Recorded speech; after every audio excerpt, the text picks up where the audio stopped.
மக்களுக்கு உங்ககிட்ட கேட்கறதுக்குன்னு ஏராளமான கேள்விகள் இருக்குது.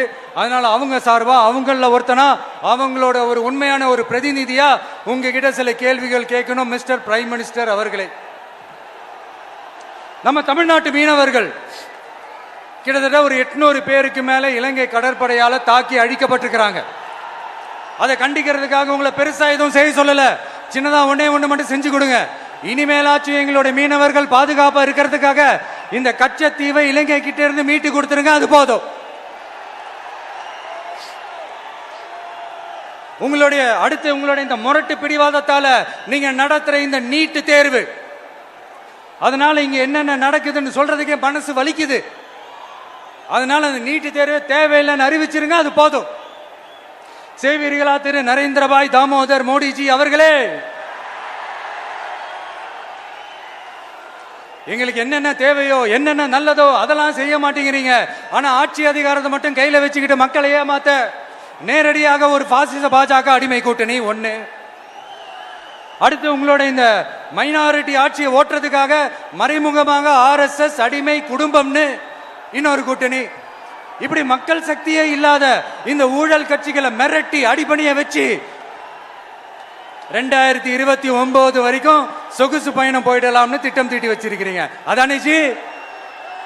என்ன ஜி? ஒண்ணு மட்டும் சொல்றேன், தெரிஞ்சுக்கங்க. என்னதான் நீங்க இந்த நேரடி மறைமுக கூட்டணி குட்டிகரணம் போட்டாலும் தாமரை இலையில தண்ணியே ஒட்டாது. தமிழக மக்கள் மட்டும் எப்படி ஒட்டுவாங்க?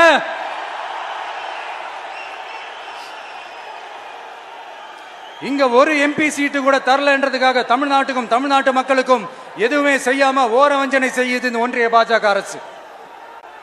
சங்கம் வச்சு தமிழ் வளர்த்த மண் இந்த மதுரை மண். அதனால இங்க அந்த கீழடியில கிடைச்ச ஆதாரங்களை எல்லாம் மறைச்சிட்டு எங்க நாகரிகத்தையும் எங்க வரலாறையும் அழிக்கிறதுக்காக உள்ளடி வேலை செய்யலாம்னு நினைக்கிறீங்க. தமிழ்நாட்டை தொட்ட என்ன நடக்கும் நீங்க பல உதாரணங்கள் இருக்குது. அதனால இதையெல்லாம் மறைச்சிட்டு எங்க மக்களை ஏமாத்திடலாம்னு மட்டும் நினைக்காதீங்க.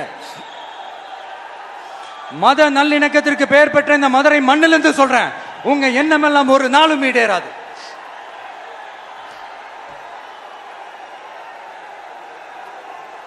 எம்ஜிஆர்னா யார் தெரியும்ல? அவர் மாஸ்னா என்னன்னு தெரியும்ல? அவர் உயிரோடு இருக்கிற வரைக்கும் அந்த CM சீட்டை பத்தி ஒருத்தராலையும் நினைச்சு கூட பார்க்க முடியல, கனவு கூட காண முடியல. எப்படியாவது அந்த CM சீட்டை என்கிட்ட கொடுத்துருங்க, என் நண்பர் எம்ஜிஆர் திரும்ப வந்ததுக்கு அப்புறம் நான் திருப்பி கொடுத்துறேன்னு தன்னோட எதிரியை கூட மக்கள் கிட்ட கெஞ்ச வச்சவர் எம்ஜிஆர். எப்படி கெஞ்ச வச்சவர்?